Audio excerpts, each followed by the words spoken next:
She was caught doing something unbelievable at Christmas. Then the CEO whispered, "Do that. With me." She thought no one was watching. In a quiet office, glowing with Christmas lights, she did something she was never supposed to do. Something unbelievable, unexpected, forbidden. But someone saw her. The CEO.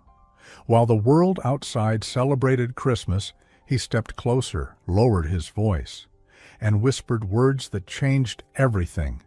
"Do that with me." What began as a moment of shame turned into a dangerous game of power, tension, and hidden desire. Now she must choose: disappear before the truth comes out, or accept an offer that could ruin her reputation, or change her life forever. Before we continue, if you enjoy touching and inspiring stories like this one, make sure to subscribe to the channel and leave a like. Now, let's get back to the story. The lights were dimmed, the office quiet, bathed in the soft gold of Christmas string lights left dangling from glass partitions. Snow tapped gently against the tall windows of Blackwood and Rose 38th floor, but inside the silence was sacred, until the sound of music, not from speakers, from Elena. Her voice, soft, lilting, just above a whisper, rose like a secret into the still air, carrying the melody of an old Nat King Cole Christmas classic. She didn't think anyone was listening. She thought she was alone. She danced, barefoot. In the middle of the executive boardroom, twisting slightly, arms gently swaying, cardigan slipping off her shoulder like a sigh. That's when a voice, low, precise, shattered the air. "Who gave you permission to do that?" Elena froze. She spun around, heart thudding. Her bare feet made no sound on the hardwood floor, but her panic echoed louder than any heel could. There he was, leaning against the doorway.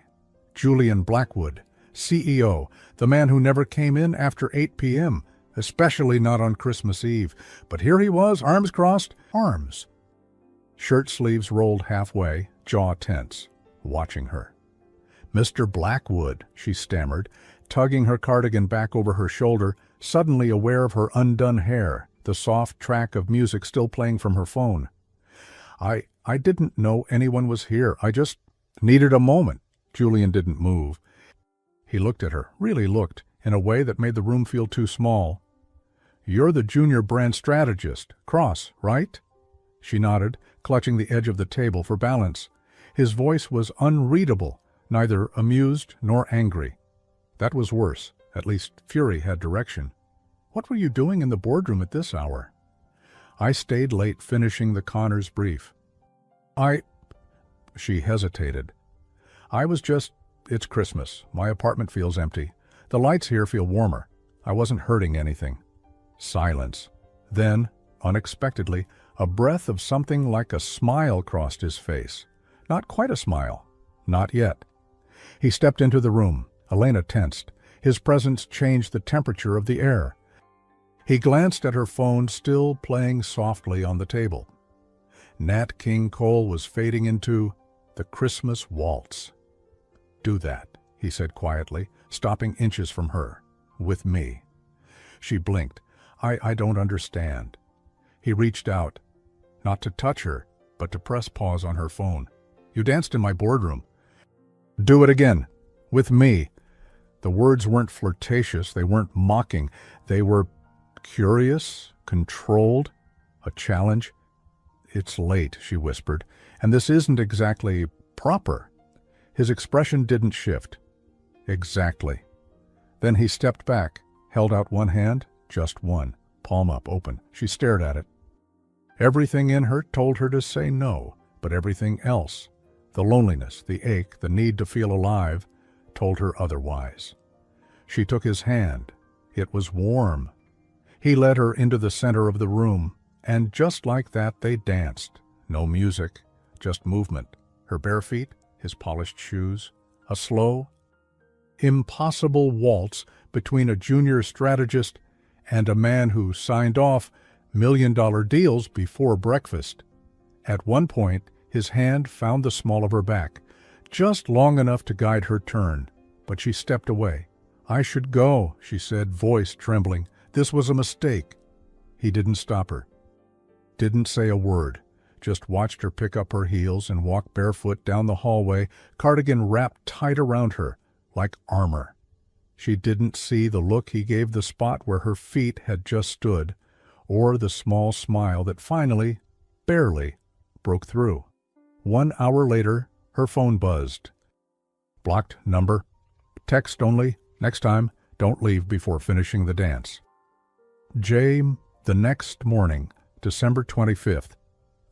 Elena stared at the email like it was a betrayal, because it was. Subject, Blackwood's Christmas waltz sender, anonymous attachment, a grainy photo, her barefoot, dancing, with him, right there in the boardroom. No context, no explanation, just enough to look scandalous, especially to someone like Harper Wren, head of PR, and Julian's ex-fiancé. The message beneath the photo was short. Merry Christmas, sweetheart. Thought you'd want to see what your CEO does after hours. Elena's stomach dropped. She clicked the file again and again, as if the image would change. It didn't. It stayed frozen, damning, beautiful. And her phone buzzed again. This time, it wasn't anonymous. It was Harper. One line. See me, now. Harper Wren didn't sit behind her desk. She reigned from it. As Elena stepped into the sleek PR suite, everything from Harper's fitted cranberry blazer to the precisely aligned stack of press kits screamed control. The woman could deliver a corporate eulogy with a smile, and today she wasn't smiling. Close the door. Elena obeyed, hands trembling around the strap of her bag. Harper didn't look up yet. She tapped once on her keyboard, then swiveled her chair slowly, holding the phone with the photo on screen. Explain. There was no greeting, no Merry Christmas, just that one word, cold and sharp. I didn't know anyone was taking pictures. That's not an explanation. That's a confession. Elena tried again, voice cracking. It wasn't what it looks like. Harper raised one perfectly shaped brow. You were barefoot, in the boardroom, waltzing, with Julian, at midnight. She tapped the screen. That looks exactly like what it looks like. Elena opened her mouth to speak, then shut it. What could she say? That she'd had a lonely moment? That the CEO had asked her to dance? That she'd said yes? You've worked here 6 months? Harper asked, voice syrupy sweet now. 7. 7. Harper nodded slowly. And already you're at the center of a holiday scandal. I didn't leak the photo. But you gave someone something to leak. That stung. More than it should have. Elena blinked hard. Harper folded her arms. We don't hire women to dance for promotions. If this explodes, we won't be protecting you. Got it? Before Elena could respond, Harper's phone buzzed. She glanced down, frowned, and stood. He's here. Mr. Blackwood. Apparently, he wants to handle this in person. 5 minutes later, boardroom. Elena stood at one end of the long conference table, Harper at the other. The same room as last night, but colder now. Corporate, lit by daylight, stripped of magic. Julian Blackwood entered, expression unreadable. The door clicked shut behind him. He took in the room, the tension, the phone with the photo still glowing on the table. Then his gaze moved, slowly, deliberately, to Elena. You leaked this? He asked, voice quiet but firm. No. Did you take the photo? No, sir, Harper interrupted. But the behavior. Julian held up a hand. Harper stopped. He stepped forward, eyes still on Elena. Did I make you uncomfortable last night? Elena's breath caught. She shook her head. No, not at all. He nodded once, then turned to Harper. Then that's all I need to hear. Harper blinked. Excuse me? Julian picked up the phone, deleted the photo, and said without looking up, No investigation, no drama, no more questions. Harper's lips parted. You're just letting it go? He met her eyes. Unless you want the press asking why you opened a defamation case against a junior staffer for a dance. A long silence. Then Harper laughed, low, bitter, and false. "Fine, I'm not your problem solver anymore." She turned, heels clicking, and left. Julian stood still for a moment, then turned to Elena. The room felt impossibly quiet. "That shouldn't have happened," he said softly. "Not the dance. The photo." She searched his face. "But the dance?" He paused. "That too." Ouch. He ran a hand through his hair. It was the first time he looked human. "You were right to walk away. I should have let you." She nodded slowly, biting the inside of her cheek. "I'll hand off the Connors project," she said quietly. "I know you won't want me near anything high profile." He hesitated. "Why would you think that?" "Because of this." She gestured vaguely to the phone, the air, the weight of it all, but Julian shook his head. "You're not being punished, Elena." A pause. Then he reached into his coat pocket and placed something on the table between them, a Christmas ornament. Simple. Glass, frosted with snowflakes. "You left this on the floor last night." She blinked. It was hers. It had fallen from her bag when she dropped it on the floor. She recognized it instantly. Her fingers trembled as she picked it up. "You kept this?" "It looked important." "It is." Their eyes met. And for a moment, neither moved. Then he broke it. "There's a coffee cart downstairs. Meet me in 10?" She stared. "Why?" His voice softened. "Because we danced, and now we need to talk like real people." 10 minutes later, coffee cart lobby. It smelled like cinnamon and fresh espresso. The barista smiled nervously. She recognized Julian Blackwood. Who didn't? He ordered black coffee. Elena asked for peppermint mocha. They sat on a bench near the tall tree in the lobby, lights twinkling. He took off his jacket, placed it beside her like a shield. "No one's watching," he said, as if reading her thoughts. "You're safe," she sipped. "You really think I'm not going to be known as the barefoot boardroom girl now?" His lips twitched. "You're assuming anyone thinks that's a bad thing." She gave him a look. He leaned back. "I don't think you were trying to seduce anyone. I think you were trying to feel less alone." That hit too close. She looked down at her coffee. "What about you?" she asked. "Why did you stay so late?" He didn't answer right away.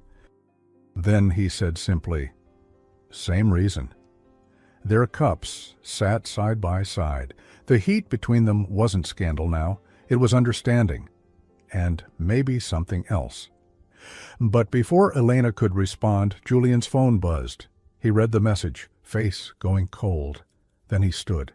"I need to go upstairs. There's been another leak." She stood too. "Was it me again?" He shook his head. "No, this one's about me." "What is it?" He paused, like deciding whether to protect her or tell her the truth. Then he looked her in the eyes. "My engagement." "To Harper?" "Apparently, someone just leaked the real reason we broke it off." Elena didn't go back upstairs. Not yet. She stood in the lobby of Blackwood and Row, cradling the ornament in one hand, her now cold peppermint mocha in the other, watching the CEO disappear into the elevator with a face that looked a little too calm to be fine. Another leak. Another scandal.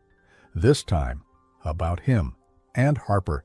She'd always assumed Julian and Harper had broken up for the usual rich people reasons. Distance, career, headlines that stopped printing their names side by side. But now there was something he hadn't said, and something Harper clearly hadn't forgiven. "Well, that didn't take long." The voice came from behind her. Elena turned, startled. It was Marissa, Harper's junior assistant. She always smelled like eucalyptus and quiet envy. Marissa stirred her coffee slowly, never breaking eye contact. "What's it like?" she asked casually. "To go from invisible to infamous in one barefoot twirl?" Elena didn't rise to it. "I'm not having this conversation," but Marissa smiled, sharp and sweet like peppermint bark with broken glass underneath.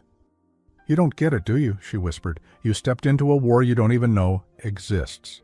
"There's no war. I danced. That's it. Not to Harper." Elena blinked. "She's his ex." She's more than that. Marissa sipped her latte. She was his public peace treaty after what his family did, after what he did. A beat.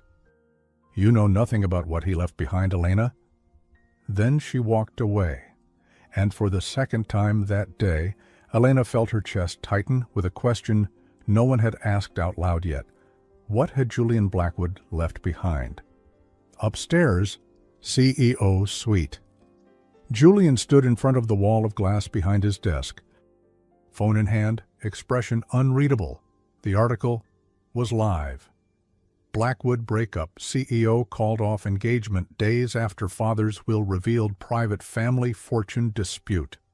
Sources confirmed Julian Blackwood refused to inherit the controlling shares of Blackwood International unless terms of the will were changed, sparking a legal war with his stepmother and Harper Wren's family, whose media firm had previously partnered with the Blackwoods. Julian put the phone down. He already knew the rest. What the article didn't say, but everyone reading would assume, was that Harper had been part of the fallout, that she hadn't been chosen, that she'd been discarded in favor of his stubborn pride. But that wasn't the truth. He picked up the photo frame on his desk, one no one had touched in years. A younger Julian, his father, his half-brother. All of them smiling like they didn't know how fast things could fall apart.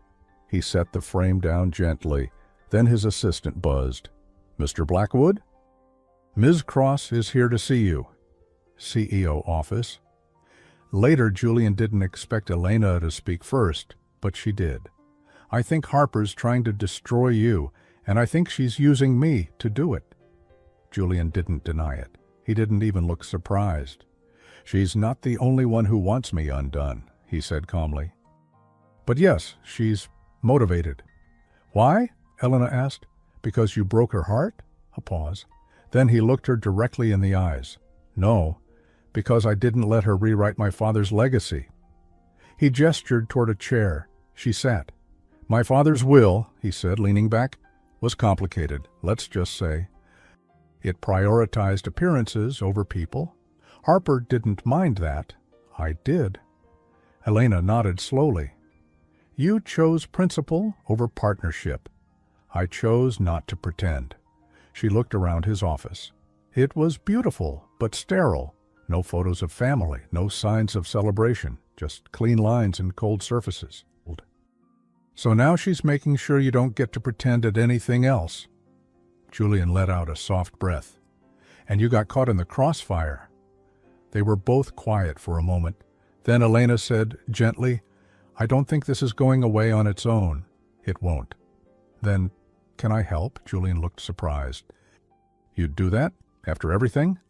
"I work in brand strategy. I know how narratives are built. Maybe it's time to build one that's actually true." He studied her for a long moment, then said something she didn't expect. "Come to dinner with me." She blinked. "Is that a strategy or a bribe?" A flicker of a smile. "Neither. It's a peace offering." She tilted her head. "Where?" "My place. Tonight."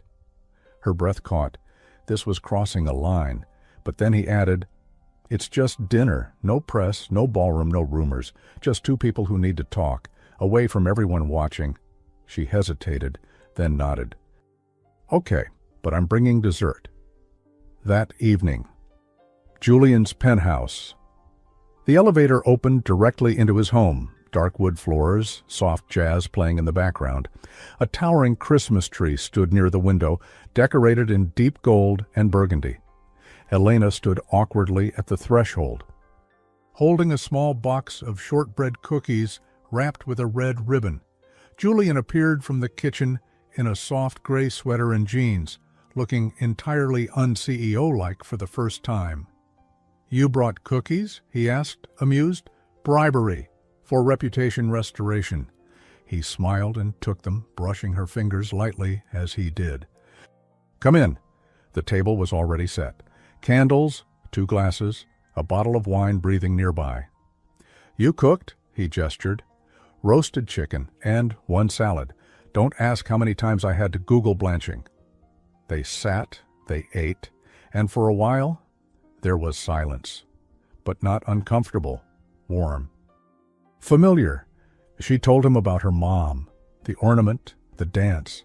He told her about the will, the pressure, the silence that came after walking away from his family's name. "Do you miss it?" she asked. He looked at her. "No, but I miss not having to explain myself." She nodded. "People always think you're either innocent or guilty. No one thinks you're just surviving." Julian looked at her, long and hard. "I'm starting to think you're dangerous, Elena Cross." "Why?" "Because you see people, that's terrifying." Then came the pause.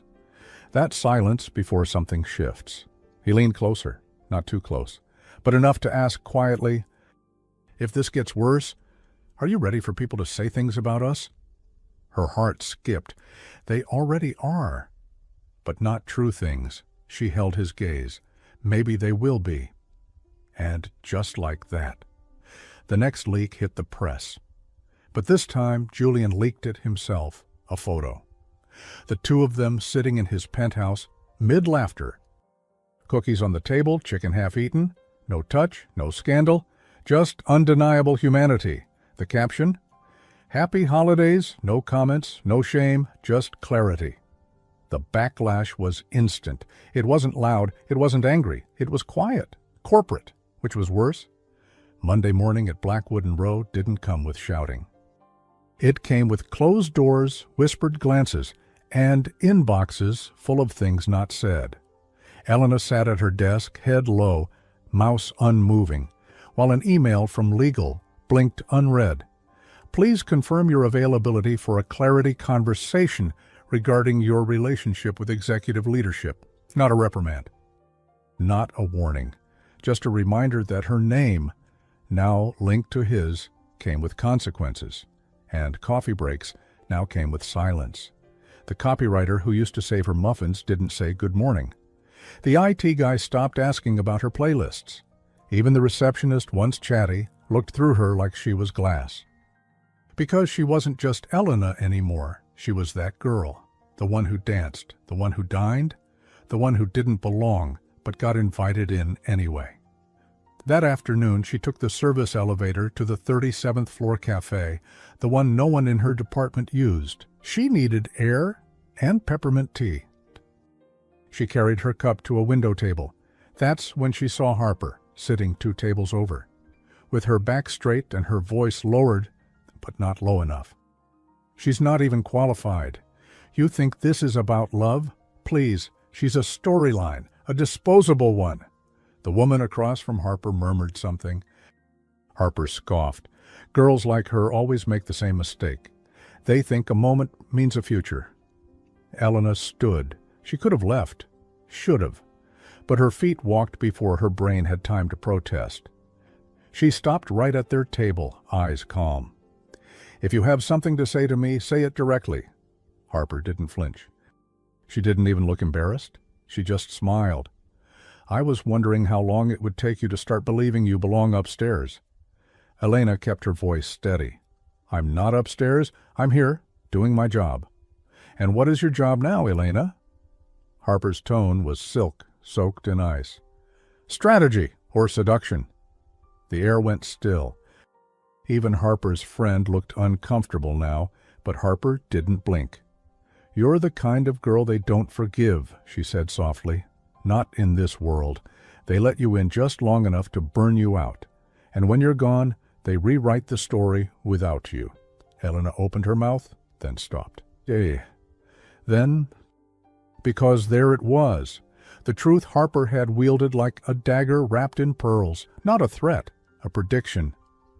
That night, Julian called. She didn't answer. Then he knocked, in person. She opened the door, and the look on his face said he already knew. She said something. Elena nodded. "She's not wrong." He stepped inside. "She's not right. You're safe, Julian. You're rich, respected, a Blackwood. And you think that protects me? It doesn't hurt you the way it hurts me." Silence. Then, without a word, he walked over to her small bookshelf. He ran his fingers across the titles. Branding, memoirs, marketing strategy, and one worn old book with a green spine.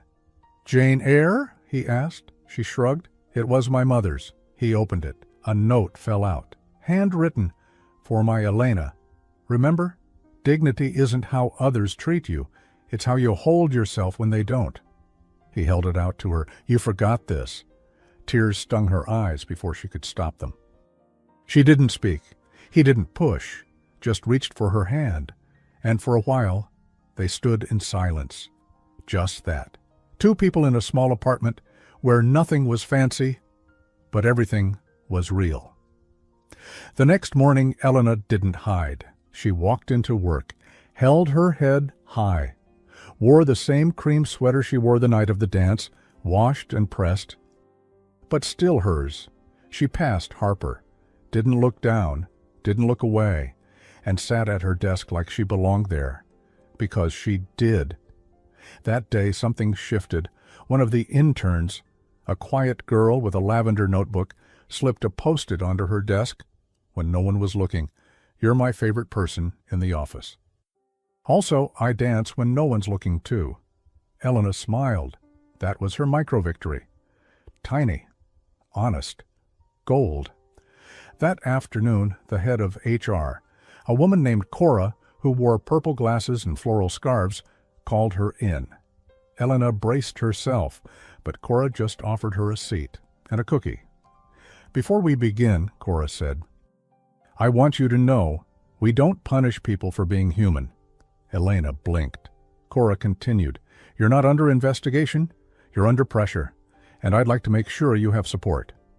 Support? A mentor, a path, and most importantly, your dignity. That word again. Dignity. It echoed in her chest like a drum. "I want to stay," Elena said quietly, "but not if I have to apologize for existing." Cora smiled. "Then don't." That evening, back in her apartment, Elena found a small box outside her door. No label, no note. Inside, a velvet ribbon, wrapped around the ornament, now restored, polished, and hanging from a delicate gold stand. Below it, a card, just one sentence, written in Julian's handwriting. "I can't rewrite the past, but I can choose who I fight for now." She sat at her window that night, watching snow fall softly across the city. Outside, headlines, whispers, status games. Inside, light, quiet, peace. She pressed her hand to the glass and whispered, "Let them talk," then poured herself a mug of cocoa, added a single peppermint stick, and smiled, because for once, the story was hers. Blackwood and Rose Holiday Gala was legendary. Held every year at the historic Marigold Hotel downtown, it wasn't just a party, it was a statement, an exhibition of power. Wealth and curated charm wrapped in champagne and fairy lights. And this year, Elena had been invited, officially, by name, not as a guest of someone, not as someone's +1, but as herself. Elena Cross, junior brand strategist. Still, when she arrived, hair pinned in soft waves, a simple midnight blue dress that belonged to her mother, the stares began. Some were curious, some were cruel, some were surprised she showed up at all, but Elena held her head high, because tonight she wasn't here to be seen, she was here to be remembered. Puffy, inside the ballroom, the lights sparkled like stars. The orchestra played something elegant. Waiters moved like shadows, carrying gold trays of truffle canapés and champagne. She caught glimpses of people whispering, a sideways glance here, a tilted head there. She felt it, the weight of every rumor she'd walked through. And still, she walked forward. Not 5 steps in, a familiar voice stopped her. "Bold of you to come." Harper. Dressed in silver, elegant, unshakable, like a statue that learned how to smile. Elena turned slowly. "Is that meant to be a compliment?" Harper sipped her drink. "It's meant to be a warning. Then you'll need to be more specific." Harper gave a half laugh, the kind that never reached her eyes. You can survive the whispers, Elena, but can you survive being visible?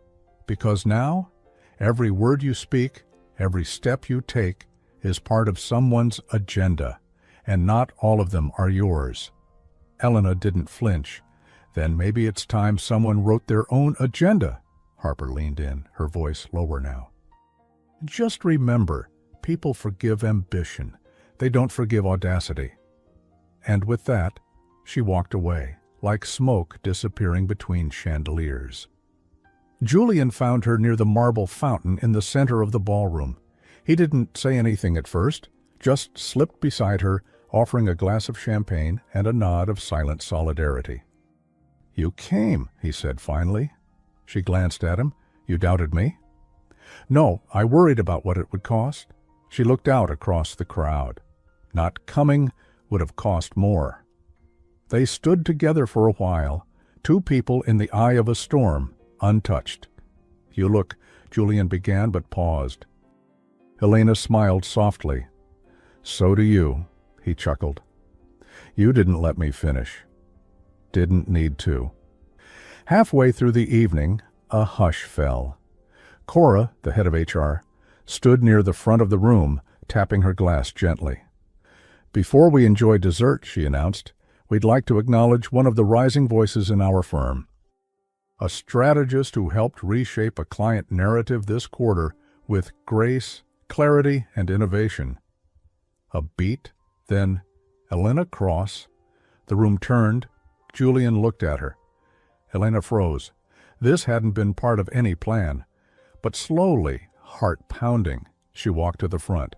Cora handed her a small glass plaque. "Say a few words." Elena blinked. No speech, no script, just stares. And then, somehow, words came, not polished, but real. "When I first came here," she said softly, "I thought I needed to be quiet to be taken seriously." Eyes watched her. "But I've learned something these past weeks. Silence protects no one. Not dignity, not dreams, not the people who need to see someone stand up and speak when it's easier to stay safe." She exhaled. "I may not be the loudest voice, or the most liked, but tonight I'm grateful to be heard." And that was it. A breath, a pause. Then, softly, slowly, applause. Not thunderous, but true. Julian's hands were the first to come together, and the last to stop. Later, Elena slipped away to a quieter room upstairs. A library, dark wood, velvet chairs, dimmed lights. She sat near the window, letting the calm settle around her like a coat. Julian found her there, again. This time, no champagne, just 2 cups of black coffee, and 1 ginger biscuit. "For the strategist of the year," he said, handing it over. She laughed. "It wasn't an award." "Felt like one." He sat beside her. They sipped, listened, watched the snow drift past the window. "I was wrong," he said quietly. She looked at him. "About what?" "Thinking this would pass, that we could control the narrative from behind closed doors." He turned to her. "You didn't need protection, you needed space, to be heard. And you took it." She blinked, touched. "You gave me that space." A beat. "No," he said. "You claimed it. I just watched." Then he reached into his pocket. Not a ring, not jewelry, something smaller. He handed her a folded paper, a photo of the dance, the original, not leaked, not grainy, but clear, elegant, frozen in time. A man and a woman, barefoot and bold, in a world that wasn't meant for either of them to be vulnerable. "This was sent to me anonymously weeks ago," Julian said. "But it was never meant to humiliate. Look at it." She did, and saw it. Not scandal, but stillness, peace, connection. "You kept it?" He nodded. "Not because of what we did, but because of what it meant." She folded the photo gently, slipped it into her purse, then leaned her head against his shoulder. "I'm not afraid anymore." Julian looked down at her, quietly. "Neither am I." The next morning, Elena opened her inbox expecting congratulations, or maybe at least one kind word from the dozens who applauded her speech. Instead, she found silence. No emails, no pings, Not even the usual chain about missing lunch containers in the shared fridge. Except one message. From Harper Wren. Subject line, "You forgot something." No text in the body, just an attachment. Another photo, this one from months ago. Julian and Harper, side by side, on a red carpet. Hands lightly touching, eyes soft, comfortable. The timestamp mattered. 3 weeks before the leak about his father's will. And 4 weeks before the night, Julian asked Elena to dance. She stared at it. Her stomach sank, not because of jealousy, but because Harper knew exactly what she was doing. This wasn't about the past. It was about doubt, and Harper had just planted a seed. By noon, the doubt had grown roots. Elena stared at the photo again. They looked good together, powerful, natural, elegant in a way she had never tried to be. Julian was a man who moved through rooms with intention. So was Harper. Elena still felt like someone trying not to trip on the carpet. She slipped away to the rooftop terrace, quiet. Cold, but free of eyes. A paper coffee cup in hand. Her cardigan wrapped tightly around her shoulders. Now, that was when he showed up. But it wasn't Julian. It was Nathaniel Blackwood, Julian's younger half-brother. She recognized him from the press, sandy-haired, sharper features, a permanent smirk even when silent. And now he stood before her like a plot twist. "You're the girl who dances," he said, stepping closer. "Didn't expect you to be so real." Elena's grip tightened on her cup. "You looking for Julian?" "I was, but now I'm curious about you." She said nothing. He smiled, easy, handsome, charming. "You know, you're part of a very old story now, the woman who walked into the family business and broke the rules." "I didn't break anything." "Didn't you?" His voice was smooth, too smooth. "Because ever since you showed up, my brother's been making very un-Blackwood decisions." She raised an eyebrow. "I? Like choosing to fight for people instead of profits?" Nathaniel shrugged. "Call it what you want. But don't assume the world will clap for it." He took a step closer. "Julian has a habit of rescuing women who don't need saving, until they do." Elena's jaw clenched. "I don't need saving." He smiled again, this time colder. "Let's hope he remembers that when the board starts circling." And just like that, he walked away, leaving her standing in the wind, unsure if she'd just been warned or threatened. That evening, Julian showed up at her apartment again. This time, she didn't open the door right away. She let him knock twice. When she finally opened it, her expression was guarded. "We need to talk." He stepped inside, reading her face instantly. "What happened?" She handed him her phone. He looked at the photo Harper had sent. Paused, then looked up. "This again?" "Is it true?" she asked. "Yes," he said simply. "We were still photographed together after the breakup. For appearances. But that photo doesn't look like appearances." He ran a hand through his hair. "It wasn't romantic.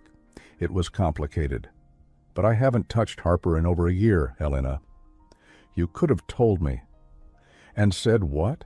That I used to love a woman who now wants to ruin me?" She didn't answer. He stepped closer. "I'm not hiding her, but I'm not defending her either. She's playing a long game, and now you're a target." "I already knew that." Julian's eyes softened. "Then why are you shaking?" Only then did she realize. Her hands were trembling, not from anger, from fear, fear of what this could do to her reputation, to her career, to them. Julian sat down on her sofa, the same one where she once cried alone on Christmas Eve. He looked around. "This place," he said, "feels like something real." She sat beside him. "Because it is. Everything here was earned." He reached out and took her hand gently. "Then let me earn something too." She looked at him, uncertain. "What do you mean?" He reached into his jacket pocket. Not a ring, a letter, stamped, sealed, addressed to the board of directors. "It's a formal declaration," he said, "about our relationship, transparent, ethical. with a signed statement from legal confirming no favoritism or policy violations. She blinked, stunned. You did this to protect us both. Her heart thudded. Why? His eyes didn't waver. Because if I'm going to fall for you, Elena Cross, I want it to be clean, brave, and true. She stared at him and whispered, You already have.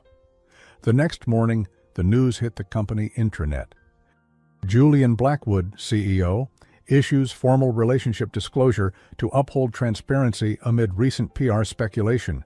No rules were broken, no favors exchanged. We stand behind honesty and dignity. Attached, a photo, not a tabloid leak, but the original dance photo, official, framed, approved.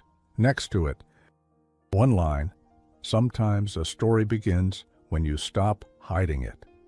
Harper saw the post while drinking her morning espresso. She didn't throw the cup, didn't curse, just smiled, brittle, tight like glass ready to crack. Nathaniel entered her office moments later. Did you see? He asked. I did. He tilted his head. Still think you can win this? Harper looked at the screen, eyes narrowing. He made it official. Now I will too. Official? I'm leaking the inheritance terms. Nathaniel paused. You'll burn the family legacy. Harper stood. Then maybe it's time the world sees who the Blackwoods really are. She turned to him with a wicked smile. Let's see how much dignity Elena Cross has when she learns what Julian gave up to be with her. The leak dropped at 9:17 a.m., not on gossip blogs, not through whispers in break rooms, but via a sleek, anonymous website, the kind reserved for legal whistleblowing and executive exposés. The headline was simple. Blackwood Legacy, What the CEO Refused to Inherit. Attached, redacted documents, legal clauses, and just enough detail to raise one burning question. Why would Julian Blackwood walk away from over $200 million in family shares and the controlling stake in Blackwood International? Unless he had something, or someone, more important. The answer hovered between the lines. The someone had a name, Elena Cross. By 10 a.m., the office buzzed with restrained chaos, not panic, not yet, but tension. Like everyone was bracing for a storm they couldn't see but felt coming. Elena sat at her desk, staring at the screen, reading the leaked documents once, twice, 3 times. Julian hadn't just rejected wealth. He'd severed legal ties, removed his name from family trusts, and declined a seat on the global board. He didn't do it for headlines. He did it quietly, without telling her, without ever using it to win her over. And now? Now it was public. Now people knew. And the question Harper had planted days ago came roaring back with claws. Did she really belong in his world, or had she just become the reason he left it? Julian found her in the same rooftop garden where his brother had ambushed her, only this time.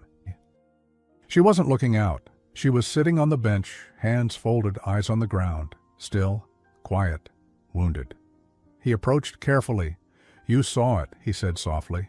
She nodded, not looking up. You really gave it all up? He didn't hesitate. Yes, her voice cracked. For me? A pause. Then he knelt in front of her, so she had to look him in the eyes. No, he said. Not for you. For me. She blinked, confused. He continued slowly, choosing each word with care. I walked away because my father's legacy was built on silence, control, power over people instead of with them. He reached for her hand. You didn't make me leave, Elena. You just made me brave enough to stop pretending I belonged there. She was quiet. He let her be. Then she whispered, But now people think I cost you everything. He gave a gentle smile. Then they're finally starting to understand what everything means. Downstairs, Harper was pacing, in her office, in heels, with fury pulsing behind every precise step. Nathaniel stood near the window, swirling a glass of still water like it was brandy. You did it, he said. It's everywhere. The board's furious. Harper didn't stop pacing. Good, let them simmer. And what if Julian survives this, too? She paused, turned, her voice low, sharp. Then I burn him clean. Nathaniel raised an eyebrow. And Elena? She's the match. Later that day, Elena was summoned. Boardroom, glass walls, long table, 10 seats filled, including HR, legal, finance, and 2 outside partners with eyes that had never looked her way until now. Julian was already seated, arms folded, calm but coiled. Harper entered last, and for once didn't take a seat. She stood near the screen. We're here to clarify the ethics and impact of the CEO's personal decisions, Harper began, specifically how a romantic entanglement has led to material damage to the Blackwood brand. Elena's stomach turned, but she held still. Harper clicked the remote. Slide 1, the inheritance clauses. Slide 2, a timeline of Julian's severance from Blackwood International. Slide 3, the viral photo of Julian and Elena dancing. The message was clear. Love had a price, and Elena was the receipt. Then Harper turned. So, she said sweetly, Miss Cross, tell us, did you know what he was giving up when you let him fall for you? Silence. Julian stood. Enough. But Eleanor raised a hand. She stood on her own. No panic, no tears, just calm, steady, ready.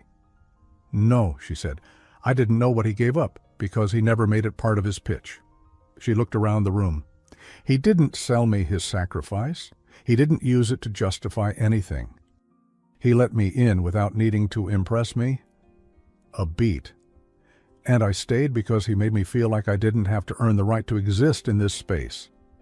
She exhaled. You can judge me, you can question me, but don't mistake quiet for weakness or dignity for silence. She looked Harper directly in the eye. I don't need to be forgiven for being seen. The room was still.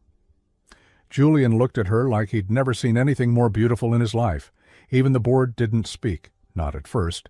Then Cora, from HR, stood. Thank you, Elena. That's all we needed to hear.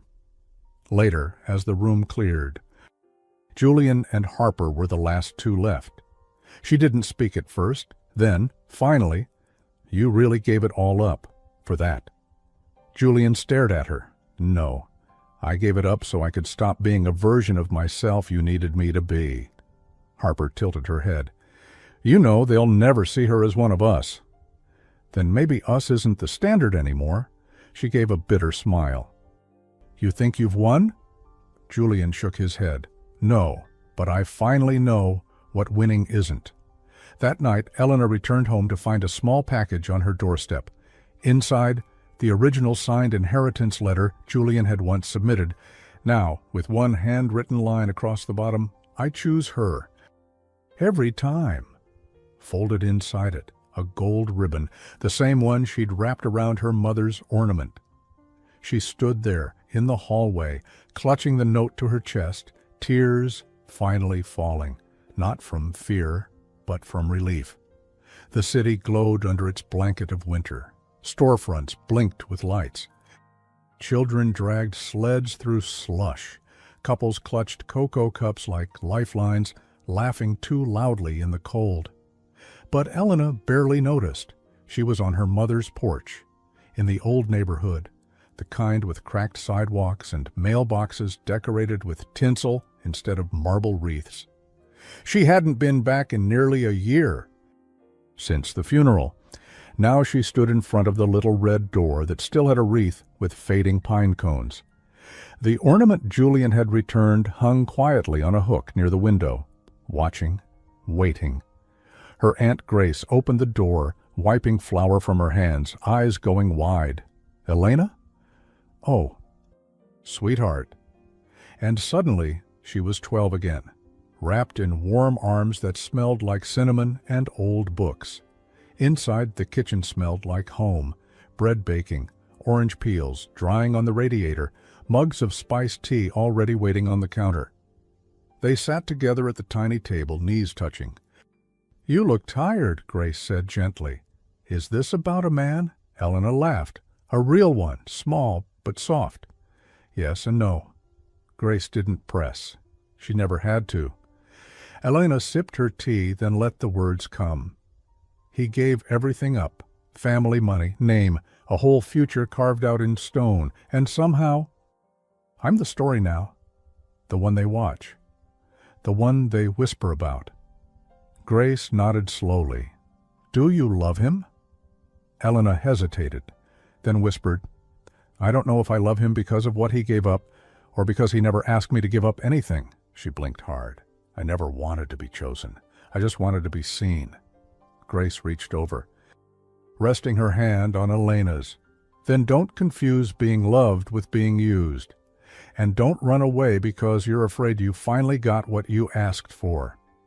Back in the city, Julian stood in his penthouse, staring at the framed photo of the dance now resting on his bookshelf. He still remembered the feel of her hand in his, the way her cardigan had slipped, the moment he knew, and hadn't said. He loved her, not because she'd saved him, but because she hadn't tried to. Just stood there, real and kind, and refused to look away when things got hard. He picked up his phone, but didn't call, not yet. Some things had to be earned slowly. The next morning, Elena returned to the office, hair tied back, cardigan over one arm, head high. She passed Harper in the hallway. The woman didn't speak, just sipped her black coffee, eyes unreadable. But Elena caught something new in her. Not anger, not bitterness, resentment, yes, but also the faintest trace of respect. And that was enough, because dignity isn't something people give you, it's something you carry, even when the floor shakes beneath you. In the afternoon, Cora from HR stopped by Elena's desk, wearing purple glasses and a smile that said she knew far more than she'd ever tell. We're scheduling leadership shadowing for next quarter, she said. Julian asked if you'd consider working directly with him on 2 internal brand initiatives. Elena blinked. Wait, is that allowed? Cora smiled. It is now, full transparency. Ethics Board approved it this morning. A pause. He made a statement, Elena, but you made something better. Elena tilted her head. What's that? A standard. That evening, Julian met her outside the building. No driver, no black car, just him. In a long coat, scarf loose, snowflakes in his hair. He held out 2 steaming paper cups. Chamomile, he said. I remembered. She took one. What's the occasion? No occasion. He smiled. Just a walk. No boardrooms, no leaks. Just you and me, somewhere warm, or quiet, or both. She hesitated, then slipped her arm through his. And they walked. No agenda, no audience. Just footsteps on snow-covered pavement and 2 people who had been through the fire, and still chose to walk toward each other. They ended up at a tiny cafe tucked between a bookstore and an antique shop. Red booths, string lights, a chalkboard menu that hadn't changed in years. They ordered soup and shared grilled cheese like college kids. No pressure, no performance. Just comfort. You didn't have to fight for me, she said, tearing a piece of bread.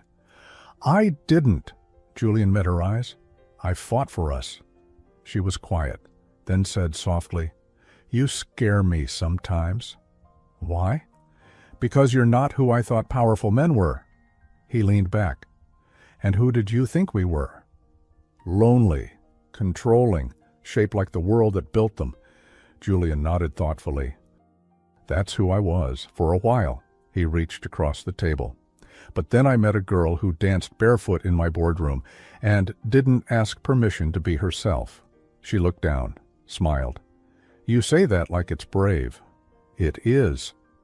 As they stepped back outside, the snow had softened, quieter now. Almost gentle, they paused near a tree strung with white lights.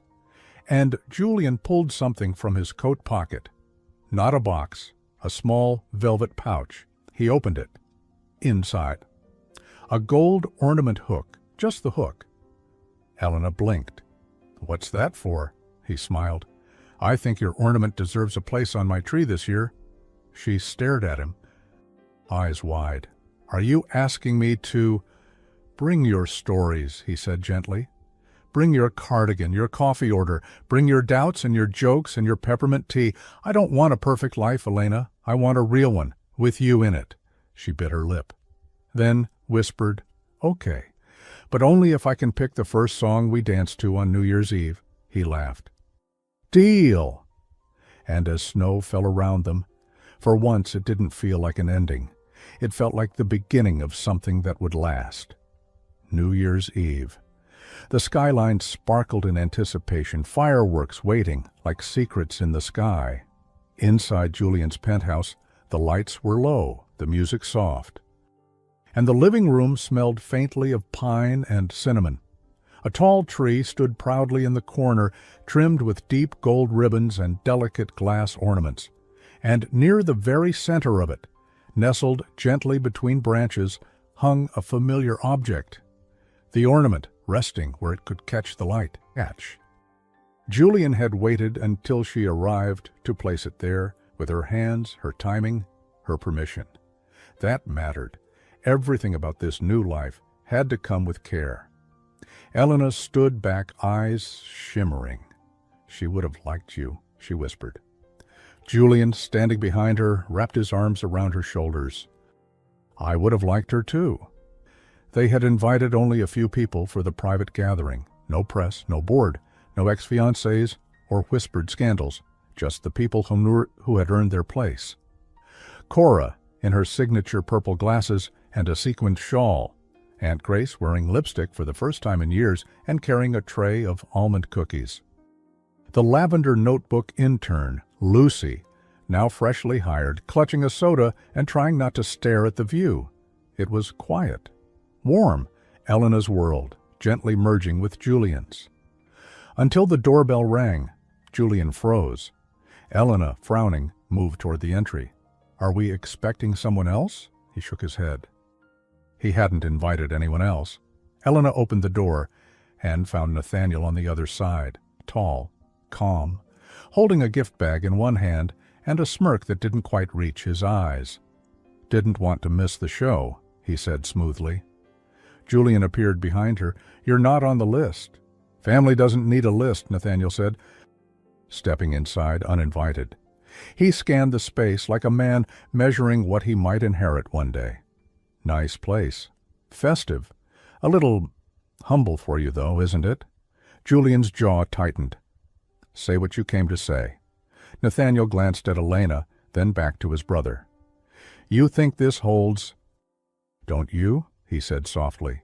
The board forgave the leak. Harper lost the PR war, and now you get to start over with your little fairy tale. Elena's eyes narrowed. It's not a fairy tale. It's earned. Nathaniel turned to her. Is it, or is it just temporary, until people forget? Because trust me, Elena, this family doesn't forget. We wait. He took a step closer. You're smart, elegant. I'll give you that, but you're not one of us. You weren't groomed for this world. You don't come with bulletproof history or a press kit full of charm. Julian stepped forward, voice low but firm. That's enough. But Elena raised a hand. No, let him talk. She looked Nathaniel dead in the eyes. You think I came here to be accepted. I didn't. I came here because I refused to keep apologizing for existing in rooms I worked to enter. She stepped closer. You want to warn me? Fine, warn me. But don't mistake your last name for authority over my life. Nathaniel opened his mouth. But Julian spoke first. If you can't stand beside her, don't dare stand in front of her. The silence was sharp. Nathaniel blinked, then chuckled. You've changed. No, Julian said quietly. I just stopped trying to be the version of myself that made you comfortable. Nathaniel looked around once more, as if deciding whether to cause a scene. Then, quietly, he placed the gift bag on the table. For the tree, he said. From someone who's not ready to forgive but might be ready to understand. Then he left, and the door clicked shut behind him. Inside the gift bag, a single ornament, antique glass. Inscribed, "Let it begin again." No signature, just a gesture, a possible truce. Elena turned it in her hands, thoughtful. "I didn't expect that from him," she murmured. Julian took her hand. Neither did I. The night continued. Music played. Desserts passed hand to hand. Julian danced with Aunt Grace once, laughing as she corrected his footwork with a tap of her heel. Elena watched, heart full, and when the clock ticked down, people gathered near the windows to watch the fireworks rise. 10. 9. 8. Julian turned to her, held her hand. "I didn't bring a ring," he said softly. "Good," Elena smiled. "I'm not ready for one. But I brought a promise." She blinked. "What kind of promise?" "That this," he gestured between them, "isn't a phase. It's a beginning. I want you in my everyday, not just my holidays." She swallowed hard. "Even when it's messy." "Especially when it's messy."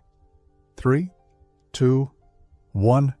The sky exploded in color, and he kissed her, not a showy kiss, not for the crowd. Just them, soft, certain, and hers. Later that night, after guests had gone and candles flickered low, Elena curled up on the couch, Julian beside her, his arm draped across the back. She traced the line of the new ornament with her finger. "Let it begin again." She whispered it, more to herself than anyone. Julian heard. "We'll write our own legacy," he said. She smiled. "Just promise me one thing." "Anything." She looked at him steady. "That if one day this story gets rewritten, it's because we chose to, not because someone else did it for us." He leaned in, touched his forehead to hers. "Deal!" Outside, the city kept glowing, and inside, two people, scarred but unbroken, sat beside a tree lit with memory, truth, and second chances. They hadn't won the world, but they'd earned each other. And that, finally, was enough. 2 weeks into the new year, the office of Blackwood & Rowe looked exactly the same. Cold lines, polished floors, the smell of espresso and high ambition floating in the air. But something was different. Elena Cross no longer avoided eye contact in the elevator. She didn't lower her voice in meetings or second-guess where she stood in a room. She had stopped shrinking, not because the whispers had disappeared. They hadn't. People still talked. They always would. But now? She didn't flinch. In fact, she walked into the quarterly strategy meeting and took her seat at the long table without waiting to be waved forward. Julian wasn't in the room. On purpose, it mattered to her, to both of them, that she stood here on her own merit. Even Harper Wren couldn't ignore that. The former PR queen now sat 2 seats down, freshly reassigned to a different division. Still polished, still poised, but quieter than before, a scar, not a threat. Cora, warm and sharp-eyed as always, cleared her throat and tapped the screen. "Today we're reviewing the mid-year repositioning plan. Elena will walk us through the brand realignment strategy, a concept that, I might add, was hers from start to finish." A quiet murmur moved through the room. Elena stood. No notes, no teleprompter, just her. "Blackwood & Rowe has always stood for legacy," she began, "but legacy doesn't have to mean silence. Or perfection, or untouchable power. It can mean evolution. It can mean courage." She clicked the slide. Behind her, the screen showed 2 simple words, "Built different." A few raised eyebrows. She went on. "We're not selling control. We're selling integrity now. Clients want brands that feel human, that speak up, that reflect values instead of just value." She paused, then smiled slightly. "We've all seen what happens when someone dares to speak before they're invited. Well, this year we're not waiting for permission." Silence. Then Cora nodded. "Beautifully said." And slowly, maybe for the first time, a ripple of genuine applause moved through the room. Elena sat down, and Harper? She was clapping too, just once, quietly, but it was enough. Later that day, Julian found her in the small cafe 2 floors down, stirring honey into her tea. "You killed it in there," he said, sliding into the seat across from her. She gave him a look. I survived it. He leaned in, voice low. No, you owned it, and I didn't miss the part where you didn't mention me once. She sipped. That was on purpose. He smiled, proud. Still want that grilled cheese dinner tradition? Every Friday, she said, even when we disagree. Especially when we disagree. The following week, Elena received a brown envelope in the mail, no return address. Inside, an old photograph, black and white. Her mother, young, barefoot in a dance studio, spinning, free. On the back, in faded ink. We are never too small to take up space. Dance anyway. M. And there was more, a note, typed. She kept this photo in her office drawer. Thought you might want it now. A quiet friend of hers, one of many. Elena pressed her fingers to the image. Tears didn't come fast, but when they did, they were warm and full of something close to peace. Friday night, grilled cheese, Julian in the kitchen, sleeves rolled up, utterly useless at flipping sandwiches, but very good at stealing the cheese before it hit the pan. Elena stood at the counter, arms crossed, laughing softly. You know we can afford to eat somewhere that doesn't require smoke alarms, he shrugged. We have everything we need right here. The ornament now hung on a simple brass stand on the shelf behind them, and below it, nestled in a wooden frame, the photo of Elena's mother dancing. Beside it, a new frame, their photo, the dance in the boardroom. It no longer looked like a scandal, it looked like the start. After dinner, Julian lit the fireplace. They sat on the rug, sharing a blanket and a mug of peppermint hot chocolate. Elena leaned her head on his shoulder. We were never supposed to be a story, she murmured. Maybe not. But now we are. He looked at her. And are you okay with that? She nodded. Yes, because we didn't let anyone else write the ending. A long pause. Then Julian whispered, maybe one day, when we're ready, we can write a new beginning too. She tilted her head. Are you proposing something? He smirked. Eventually. Right now, I'm just asking if I can keep dancing with you, even when the music changes. Her smile was slow, certain. You can, just don't step on my feet. Spring came slow to the city.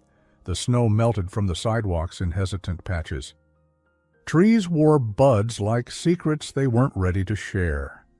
And for the first time in months, the wind carried something softer than silence. Elena stood on the balcony of Julian's penthouse, wearing her cardigan over a pale sundress, a mug of peppermint tea warming her hands. Below, the world rushed on. Buses. Voices, deadlines, ambition. But up here, it was calm. She had just returned from her first solo brand presentation overseas, her campaign, her name on the slides, her decisions in the room. She hadn't asked for permission. She hadn't needed it. And now, she was home. Julian stepped out behind her. He didn't say anything, just slipped his arms around her waist, rested his chin lightly on her shoulder. Tell me everything, he whispered. She smiled. They clapped before I finished. Of course they did.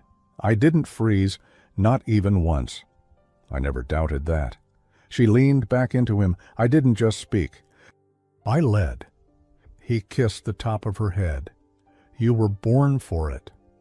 That evening, they hosted a quiet dinner. Not for clients, not for strategy, just family. Cora came with a bottle of wine and a story about a disastrous date with a jazz musician. Aunt Grace brought a lemon tart and hugged Julian twice as long as expected. Lucy, the once timid intern, now proudly held her title as junior strategist and gifted Elena a hand-drawn bookmark of her barefoot dancing, crown and all. After dessert, someone put on music, and someone else, Julian, reached out a hand. Elena rolled her eyes. We agreed. No dancing after grilled cheese. He grinned. I lied. They swayed in the middle of the living room, surrounded by warmth and soft conversation and the clink of wine glasses. Elena rested her head on his chest. I never thought I'd feel like this again, she whispered. Safe, seen, chosen. but not for how I look in a photo. Julian kissed her temple. You weren't chosen. You created this. She looked up. Even the dancing? Especially the dancing.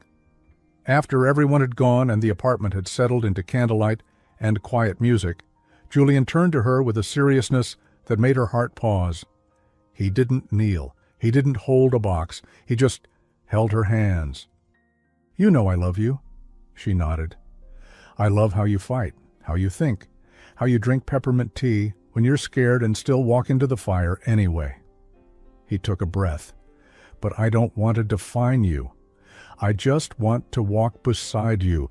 If one day that means a ring, then let's find one together.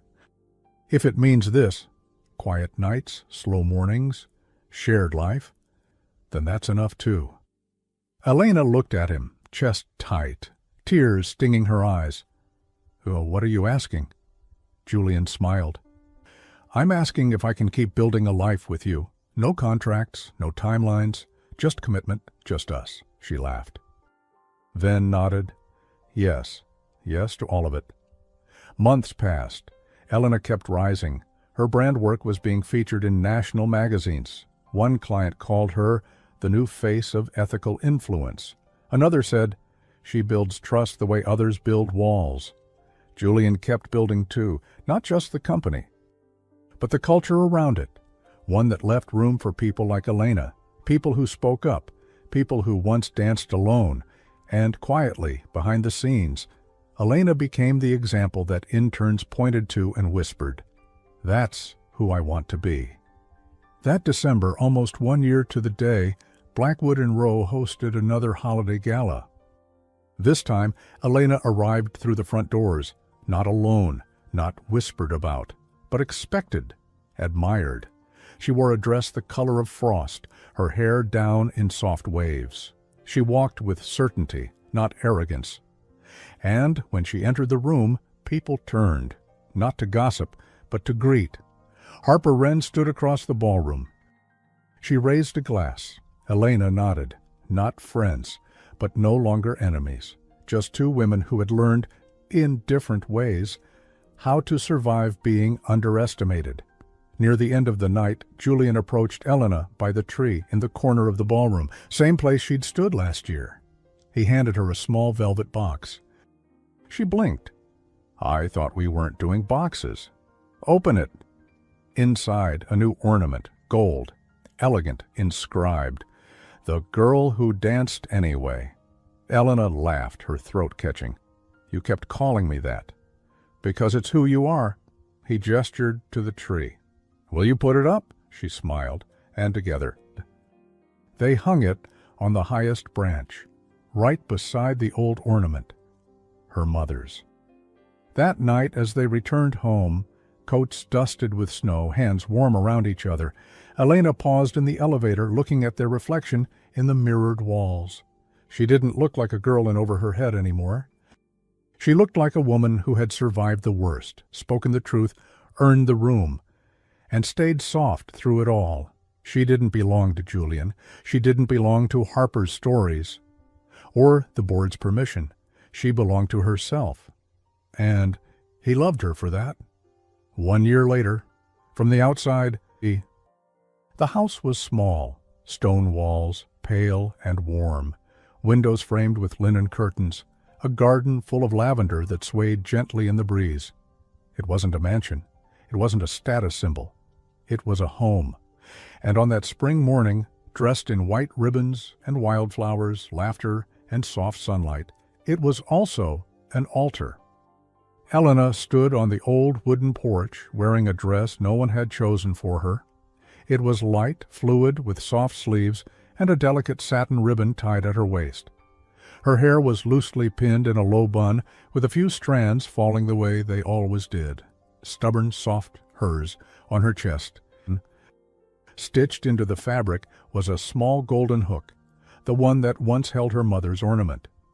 Now it rested gently over her heart. Aunt Grace stood beside her, fussing with one last thread. "You're not nervous," Grace said. Elena smiled. "I was nervous the first day I interned at Blackwood and Rowe. Nervous the day I walked into that boardroom alone. nervous when I stayed silent, when they wanted me to scream. She exhaled, light and sure. But not today. Grace squeezed her hand. Then you're exactly where you're meant to be. The garden was simple. Only 18 guests. No photographers, no headlines. Just people who knew Elena's name before the scandal, before the dance. Lucy was there, no longer an intern, now leading her own creative team. Cora came, of course, in her signature purple glasses and a new floral scarf.